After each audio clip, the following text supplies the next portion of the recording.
5, 4, 3, 2, 1, 0.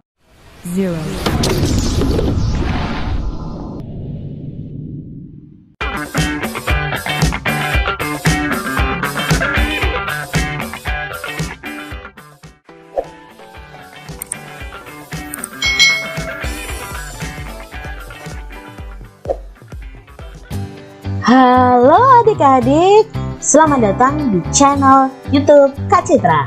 Hari ini kita akan belajar untuk mata pelajaran tematik tema 1 dan kita memasuki subtema 3, hidup rukun di sekolah, pembelajaran yang pertama. Nah, kalian sudah siap nih belajar di subtema 3. Yuk kita belajar bersama-sama. Udin dan teman-teman belajar di sekolah. Selain waktu belajar, ada juga waktu istirahat. Apakah di sekolah kalian ada istirahatnya adik-adik? Pasti ada ya. Nah, waktu istirahat dapat digunakan untuk berbagai hal. Ada yang bermain, berbincang, atau saling bercanda dengan teman. Udin dan Beni beristirahat di bawah pohon rindang. Mereka menikmati bekal makanan dari rumah bersama-sama.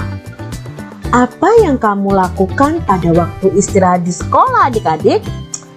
Apakah kalian bermain dengan teman atau kalian makan bekal kalian?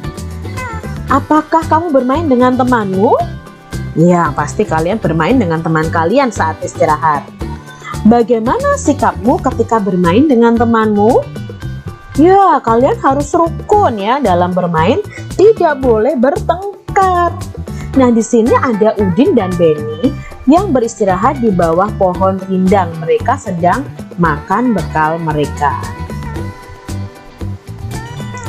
Bekal makanan yang dibawa Udin disiapkan oleh ibu. Ibu menyuruh Udin untuk berbagi dengan teman di sekolah. Nah, di sini ada percakapan antara ibu dan Udin. Jadi ibu menyiapkan bekal untuk Udin dan menyuruh Udin untuk berbagi dengan teman di sekolah. Yuk kita baca yuk. Bagilah bekalmu dengan teman-teman ya, Din. Itu kata ibu Udin. Baik, Bu. Mengapa kita sebaiknya berbagi dengan teman, Bu? Tanya Udin. Berbagi menunjukkan sikap rukun. Bawalah tempat bekalmu kembali ya. Itu jawab Ibu Udin. Nah, di sini Udin disuruh untuk membagi bekalnya kepada teman-temannya. Dalam percakapan tadi ada kalimat perintah. Nah, di subtema 3 ini kita belajar tentang kalimat perintah. Kalau di subtema 2 kita belajar tentang kalimat ajakan. Kalimat perintah itu artinya apa ya? Kalimat perintah adalah kalimat yang digunakan untuk memerintah orang lain melakukan sesuatu untuk kita. Jadi kalimat perintah itu kalimat yang digunakan untuk memerintah orang lain melakukan sesuatu untuk diri kita adik-adik. Kalimat perintah kalau ditulis biasanya ada kata perintah yang diakhiri kata kan atau lah ya. Jadi kalau kita mengucapkan atau menulis, biasanya kalimat perintah itu ada kata kan atau lah. Misalnya contohnya adalah bukalah, tutuplah, matikan, buanglah. Nah, seperti itu. Jadi ada kata diakhiri kata kan atau lah ya. Jika kita menulis kalimat perintah harus diakhiri tanda seru. Ya, bukan hanya kalimat ajakan, tetapi ketika kita menulis kalimat perintah juga harus diakhiri tanda seru. Mengucapkan kalimat perintah harus dengan sopan. Bisa juga dilengkapi dengan kata tolong. Jadi misalnya nih adik-adik, tolong bukakan pintu itu. Itu sopan adik-adik, jangan sambil membentak, "Hei, bukakan pintu itu." Nah, itu tidak sopan adik-adik. Jadi saat kita mengucapkan kalimat perintah harus dengan sopan dan bisa dilengkapi dengan kata tolong. Contoh kalimat perintah di sini. Bacalah buku itu. Kalau ditulis harus diakhiri tanda seru. Tolong ambilkan boneka itu.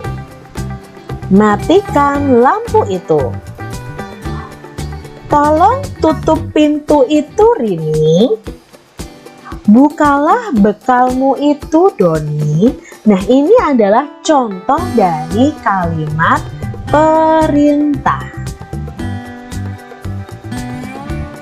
Nah, sekarang coba buatlah kalimat perintah dengan kata-kata berikutnya adik-adik.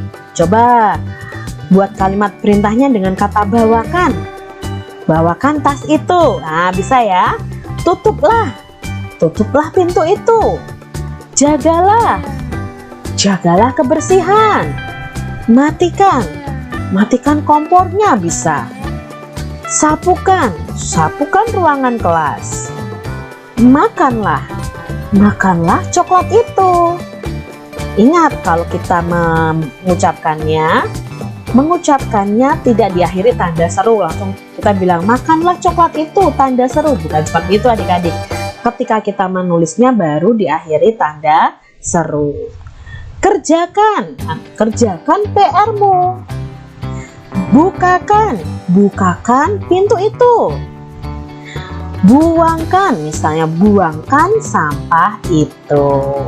Adik-adik bisa membuat kalimat perintah yang lain ya adik-adik ya dari kata perintah berikut. Bacalah kalimat perintah di bawah ini. Lengkapilah kalimat berikut menjadi kalimat perintah. Nah, di sini Kak Cita punya 5 soal. Yang pertama, titik-titik ke kelas setelah bel berbunyi. Kira-kira kalimat perintahnya apa ya? Titik-titik ke kelas setelah bel berbunyi. Ya, masuklah ke kelas setelah bel berbunyi. Yang kedua, titik-titik kebersihan kelas. Oke, jagalah kebersihan kelas ya kalimat perintahnya. Yang ketiga, titik-titik pintu setelah masuk ke dalam ruangan. Tutuplah. Yang keempat, titik-titik buku-buku di rak agar terlihat rapi. Ya, tatalah atau rapikan bisa ya adik-adik ya. Yang kelima, titik-titik sampah pada tempatnya. Buanglah sampah pada tempatnya. Diakhiri tanda seru karena di sini kita menuliskannya harus diakhiri tanda seru. Di kelas, para siswa sedang belajar menggambar. Udin, Edo, dan Siti menggambar dengan alat yang berbeda. Nah, di sini Udin menggambarnya menggunakan pensil warna. Edo menggunakan spidol, sedangkan Siti menggunakan krayon. Kak, apakah ada bedanya mewarnai dengan pensil warna, spidol, dan krayon? Tentu ada adik-adik. Nah, teman-teman coba kalian ambil krayon, adik-adik ambil krayon, pensil warna, dan spidol. Lalu buatlah goresan dengan alat warna tersebut. Lalu amati adik-adik, apakah ada perbedaannya? Pasti ada adik-adik. Nah, perbedaannya adalah ini hasilnya kalau kita mewarnai dengan krayon.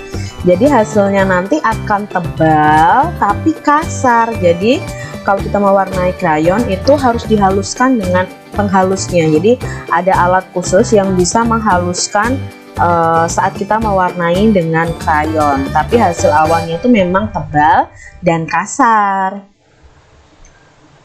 Kalau kita mewarnai dengan spidol, maka hasilnya akan tebal dan halus. Ya, adik-adik, kalau kalian mewarnai gambar kalian dengan spidol itu hasilnya tebal dan cenderung basah, jadi kita harus diamkan beberapa saat dahulu. Lalu hasilnya juga halus. Ini contoh gambar yang diwarnai dengan spidol. Kalau kita mewarnai dengan pensil warna, maka hasilnya akan tipis dan halus. Jadi tidak setebal spidol dan krayon. Di sini hasilnya tipis ya, tidak terlalu terlihat dan halus. Jadi kalian harus tahu bagaimana hasil kalau mewarnai pakai spidol, krayon, dan pensil warna. Tadi Udin dan Edo serta Siti mewarnai sesuai dengan alat warna yang mereka gunakan. Nah, kita tentukan dulu hasilnya. Di sini Udin memakai pensil warna. Kira-kira Udin hasil warnanya yang mana? Ya, yang gambar rumah atau sekolah ini. Lalu Edo memakai spidol. Ya, yang gambar pohon. Siti memakai krayon yang hasilnya tebal dan kasar, maka gambar yang ini. Jadi ini sudah kita pasangkan sesuai dengan hasil gambar yang sesuai. Siswa di sekolah Udin cukup banyak. Ada 122 siswa laki-laki dan 117 siswa perempuan. Jumlah siswa di sekolah Udin seluruhnya adalah titik-titik. Nah, berarti kita di sini akan menjumlahkan jumlah siswa laki-laki dan jumlah siswa perempuan. Dalam penjumlahan itu bisa dikerjakan dengan dua cara, yaitu cara panjang dan cara pendek. Nah, cara panjangnya seperti ini adik-adik.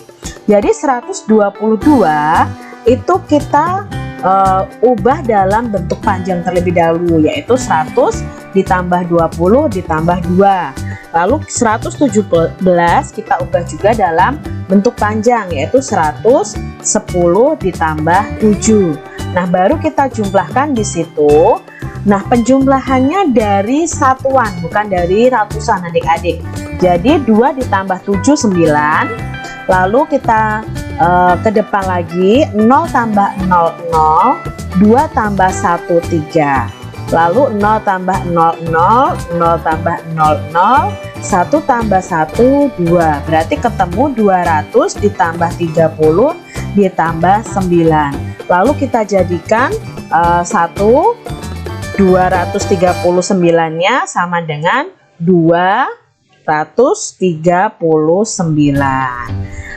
Atau kita kerjakan juga dengan cara pendek. Nah, cara pendek itu bisa kita kenal dengan susun pendek ya. 122 ditambah 117. Nah, untuk penjumlahannya kita jumlahkan dari satuan dulu. 2 tambah 7 9. 2 tambah 1 3. 1 tambah 1 2. Maka jawabnya 239. Hasilnya sama, cuma cara pengerjaannya saja yang berbeda.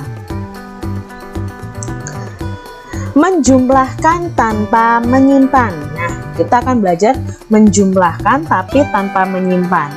Di dalam keranjang hitam ada 134 buah rambutan. Di dalam keranjang merah ada 123 buah rambutan. Berapa banyak buah rambutan seluruhnya? Berarti kita menjumlahkannya dengan cara bersusun. Nah, kalian tinggal pilih nih yang cara panjang atau cara pendek. Di sini Kak Citra menjelaskannya dengan cara bersusun pendek. Nah, kita awali dari angka satuan dulu yang kita jumlahkan. 4 ditambah 3 itu sama dengan 7. Lalu kita letakkan di bawah sini ya. Berikutnya puluhan kita jumlahkan. 3 tambah 2 5. 1 tambah 1 ada 2. Berarti hasilnya adalah 257. Jadi diingat ya adik-adik ya, tambahkan angka satuan dengan satuan, puluhan dengan puluhan, ratusan dengan ratusan. Jadi banyak buah rambutan seluruhnya ada 257. Nah, ini contoh lain adik-adik ya. Jadi dari satuannya terlebih dahulu. 6 tambah 0, 6. 5 tambah 1, 6. 2 tambah 1, 3. Ini juga contoh berikutnya. Sekarang kita coba kerjakan bersama. Kak Citra punya soal di sini ya, penjumlahan dari 3 bilangan ditambah 2 bilangan. Nah, kalian harus benar dalam menulis saat kita menyusunnya ke bawah. Jadi satuan dengan satuan, puluhan dengan puluhan. 9 ditambah 0 sama dengan, ya 9 tambah 0 itu 9. Lalu 5 ditambah 4, ya 5 ditambah 4, 9. Lalu 2 ditambah, tidak ada ya, di situ ada kosong, berarti ratusannya 2. Jadi jumlahnya 299. Coba lagi adik-adik. 7 ditambah 1, 8. Lalu puluhannya kita jumlahkan. 7 tambah 2, 9. 1 tambah 2, 3. Berarti jumlahnya adalah 398. Siswa di sekolah Udin cukup banyak. Nah, ini jumlah siswanya berbeda adik-adik. Ada 125 siswa laki-laki dan 117 siswa perempuan. Jumlah siswa di sekolah Udin seluruhnya adalah, nah tadi bisa dikerjakan dengan cara panjang dan cara pendek. Cara panjangnya kita ubah dulu semuanya. 125 sama dengan 100 tambah 20 tambah 5. 117 sama dengan 100 tambah 10 tambah 7. Kita jumlahkan dari satuan. Nah, 5 ditambah 7 itu 12. Nanti kita tulis dulu 12. Lalu 20 tambah 10 itu 30. 100 ditambah 100 itu 200. Nah, kita tulis dulu seperti ini adik-adik. Nah, karena di sini ada angka puluhan dan satuan, yaitu di angka 12, maka kita pisahkan dulu antara satuan dan puluhannya. Jadi seperti ini, 200 ditambah 30 ditambah 10, lalu ditambah 2. Setelah itu puluhan baru kita jumlahkan dengan puluhannya ya. 30 tambah 10 itu sama dengan 40, berarti 200 ditambah 40 ditambah 2 sama dengan 242. Itu kalau mengerjakannya dengan cara panjang. Kalau dengan cara pendek, sama seperti tadi, 5 ditambah 7 terlebih dahulu. 5 ditambah 7 sama dengan 12. Maka kita tulis dulu angka 2 di sini di bawahnya, lalu kita simpan 1 di depannya, karena 12 itu terdiri dari satuan dan puluhan. Jadi 2 ditambah ke depannya 1. Jadi jawabnya 242. Kita lihat contoh soal berikutnya. 267 ditambah 129. Kita kerjakan dengan cara panjang. 267 berarti terdiri dari 200 ditambah 60 ditambah 7. 129 sama dengan 100 ditambah 20 ditambah 9. Lalu kita jumlahkan dari satuan. 7 ditambah 9. Nah, kalian bisa berpikir begini. 7 ditaruh di pikiran kalian. Lalu kalian buka jari kalian sebanyak 9. Baru kalian hitung setelah angka 7, hitung jari kalian. Jadi 7, 8, 9, 10, 11, 12, 13, 14, 15, 16. Sekarang 60 ditambah 20 ya. 0 tambah 0, 0. 6 tambah 2, 8. Jadi 60 tambah 20 adalah 80.